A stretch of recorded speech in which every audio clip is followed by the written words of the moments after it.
పెద్ద షాపింగ్ ప్రపంచం సిఎంఆర్ మనమేడ్చల్లో ప్రముఖ సినీ హీరో విశ్వక్ సేన్ గారిచే సెప్టెంబర్ 13న గొప్ప ప్రారంభం.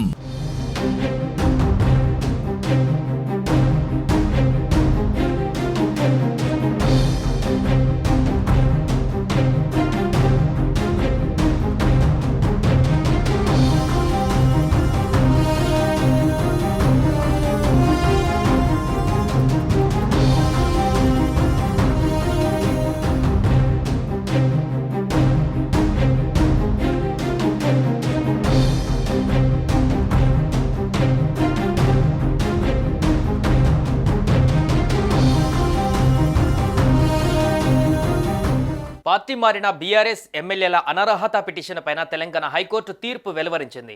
తమ పార్టీలో గెలిచి కాంగ్రెస్లో చేరిన 3 ఎమ్మెల్యేలపైన అనర్హత వేటు వేయాలని బీఆర్ఎస్ పిటిషన్ వేసింది.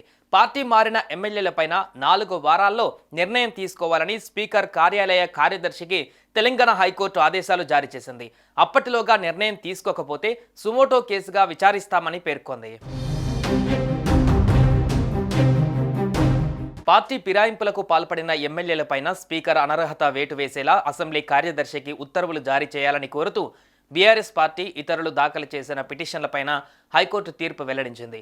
ఇరుపక్షాల వాదనలు గత నెల 7వ తేదీన పూర్తయ్యాయి. ఎమ్మెల్యేలు దానం నాగేందర్, కడియం శ్రీహరి, తెల్లం వెంకట్రావులను అనర్హులుగా ప్రకటించాలని పిటిషన్లో కోరారు. ఎమ్మెల్యేల అనర్హతపైన ఫిర్యాదు చేసినప్పటికీ స్పీకర్ ఎలాంటి నిర్ణయం తీసుకోకపోవడంతో బీఆర్ఎస్ హైకోర్టును ఆశ్రయించింది. కేసుకు సంబంధించి ఇటు బీఆర్ఎస్ అటు 3 ఎమ్మెల్యేల తరపున వాదనలు ముగిశాయి. దీంతో ఈ కేసులో హైకోర్టు తీర్పు వెల్లడించింది. 4 వారాల్లో నిర్ణయం తీసుకోకపోతే సుమోటో కేసుగా మళ్లీ విచారణ ప్రారంభిస్తామని తెలంగాణ హైకోర్టు తెలిపింది. ఈ మేరకు అసెంబ్లీ సెక్రటరీకి హైకోర్టు ధర్మాసనం ఆదేశాలు జారీ చేసింది.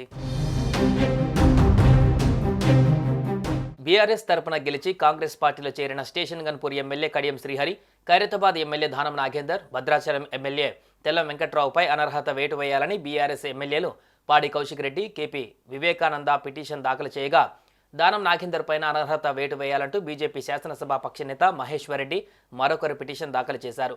ఆయా వ్యాజ్యాలపైన వాదనలు విన్న కోర్టు తీర్పును రిజర్వ్ చేసింది. తాజాగా అసెంబ్లీ సెక్రటరీకి కీలక ఆదేశాలు జారీ చేసింది.